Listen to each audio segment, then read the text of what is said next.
Two Men, One Message. Let's just talk about how this book actually got started. Mr. Trump, can you tell me why you suggested writing this book together? Well, I've been a big fan of Robert's and of Rich Dad for so long. I've seen it, I've read it, everybody I know has read it, and he's just a very special man who I wanted to do something with. And we were making a speech together, and I listened to a speech, I liked it. He listened to my speech, I assume he liked it. You'd have to ask him, but I assume he liked it. And one day, after one of our speeches in front of a tremendous crowd of people, 61,500 people, he came up to me and he said, we ought to do something together.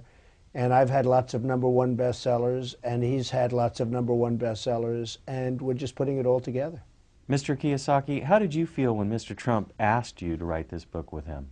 Well, he's right. When I listen to his talk, he always talks about think big. Mm-hmm. And when we said, let's write a book together, I had to think big. And that's what I had. It was beyond reality at that moment. So I would thank him for, sharing his celebrity with me. Beyond reality television. Yeah.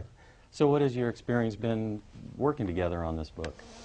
Well, I just love this man, and his wife, Kim, is amazing, and she's done her own book and books, and they're also really good. In fact, I read it and endorsed it, so I wouldn't endorse it unless I felt the same way. And it's just become a very special relationship, and it's a very easy relationship. It's not like, oh, gee, it's difficult, or it's just a very easy relationship. We think the same way. We have the same ideas, and we love education, and we want to educate people and help people. I think more than anything else, Robert wants to help people, and so do I. Okay, you both come from very different backgrounds. Mr. Trump, you're from the financial capital of the world, New York. Mr. Kiyosaki, you're from the laid-back, hang-in-there, He's not so laid back. Okay? No, he's not, but Trust he was me. from a place that was laid back. And so how did you guys come together from such different backgrounds? You came from not so much money, you came from some money, and yet you're together. I can answer that question. I think the blessing in my life was in 1965, I left a sleepy little sugar plantation town and went to school in New York. And that was the hardest 2 years of my life because, as you said, I was so lazy, so laid back. And New York, they spit you out, right? I mean, that is not a place that you want to be lazy in.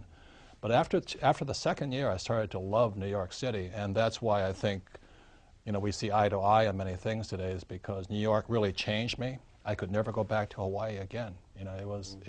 New York is the most special place on earth. I think that's the answer. It is a financial capital of the world. Well, New York City has a great energy, and a lot of people are energized by coming to New York. They get off a plane and they're not so great, and all of a sudden they become these energetic people. That's so true. And it does have an amazing influence on people, as it did with Robert. Now, Robert's coming to New York, and I'm going to Hawaii because I'm going to build a big building in Honolulu. But New York is a great place. Mr. Trump, are you afraid of failing? I'm not afraid of failing.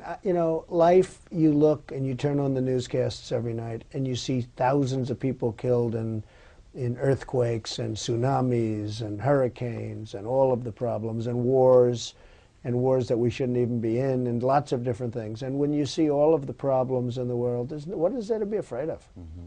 It doesn't matter. To a certain extent, it all doesn't matter.